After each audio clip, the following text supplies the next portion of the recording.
Hello friends, आपके इस Mahesh educational channel पर स्वागत है। आज हम लोग आवर्ती संख्या का एक ऐसा संख्या का हम लोग पी बाई क्यू के रूप में व्यक्त करेंगे जो आप लोग बहुत ही बेसिक तरह से सीख पाएंगे। आप लोग ज़रूर अंत तक वीडियो देखिएगा। ठीक है, हम लोग एक आवर्ती संख्या का लेते हैं, उससे हम पी बाई क्यू के रूप में व्यक्त करेंगे। जैसे आपका हो गया 0.333, ये ऐसे जाता ही रहेगा। 0.3 के ऊपर ये बार लगा दिए, इसका मतलब ये 3 आता ही रहेगा और एक ही संख्या बढ़ता ही जाएगा। इसे हमें कैसे व्यक्त करना है? पी बाई क्यू के रूप में व्यक्त करना है। तो आप लोग क्या करेंगे कि हल चलिए हम लोग करते हैं। हमें इसे यक्स के बराबर दिखाना होगा, तो यक्स बराबर 0.3333 इस प्रकार से कर लिए। अब क्या करेंगे, अब देखेंगे कि कितना संख्या रिपीट हो रहा है। तो देखिए यहाँ एक ही संख्या रिपीट हो रहा है, 3 बार बार आता जा रहा है। मतलब एक ही संख्या रिपीट हो रहा है तो 10 से गुणा करेंगे। अगर दो संख्या रिपीट हो रहा है, जैसे देखिए 0.32, इसके ऊपर 2 पे ऊपर बार लगा है, इसका मतलब कि 0.32 ये एक संख्या दो संख्या, मतलब दो संख्या रिपीट होगा तो 100 से गुणा। अगर तीन संख्या रिपीट, कैसे यहाँ 5 आ गया, अगर यहाँ 3 संख्या हो गया, तो अगर यहाँ देखिए तो 3 2 5 3 2 5 3 2 5 तीन संख्या रिपीट हो रहा है तो 1000 से गुणा करेंगे। अगर 4 के ऊपर बार लगा है, 4 संख्या बार बार रिपीट हो रहा है, तो आप 10,000 से गुणा करेंगे।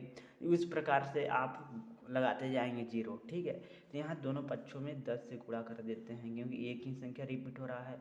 और दूसरे पक्ष में भी 10 से गुणा करेंगे तो 3.33333 आएगा।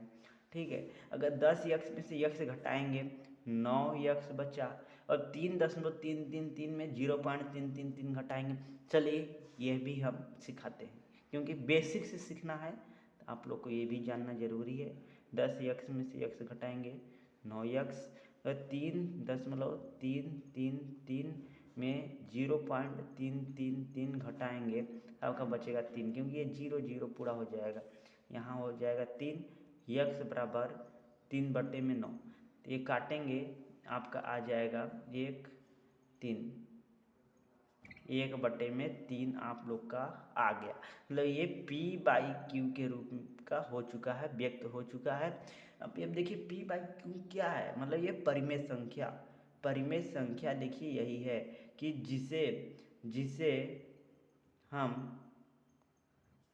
पी बाई क्यू के रूप में व्यक्त कर सकते हैं। और यहाँ देखिए एक इसमें भी ध्यान देने योग्य बात है कि क्यों मेरा जीरो नहीं होना चाहिए। क्यों जीरो नहीं होना चाहिए, तभी होगा परिमेय संख्या। आप लोग को उम्मीद है समझ में आ गया होगा।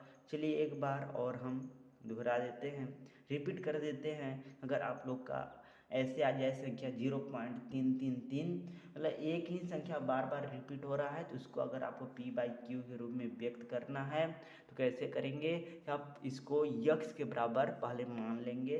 तो इसको यक्स के बराबर हमने किया, उसके बाद देखेंगे कितना संख्या रिपीट हो रहा है, तो एक ही संख्या रिपीट हो रहा है तो 10 से गुणा करेंगे। दोनों पक्ष में 10 यक्स, इसमें भी 10 से गुणा किए, 3.333 आ गया। 10 यक्स में से यक्स घटाएंगे, 9 यक्स बचा। 3.333 में ये घटाएंगे तो 3 बचा, यक्स बराबर 3/9। यहाँ गुणा है, यहाँ भाग में आ गया, 1/3 हो गया। पी बाई क्यू के रूप में व्यक्त हो चुका, यही हमको सीखना था। ठीक है, उम्मीद है आप लोग को समझ में आया होगा। अगर समझ में आया होगा तो आप लोग लाइक करना मत भूलिएगा। धन्यवाद, जय हिंद।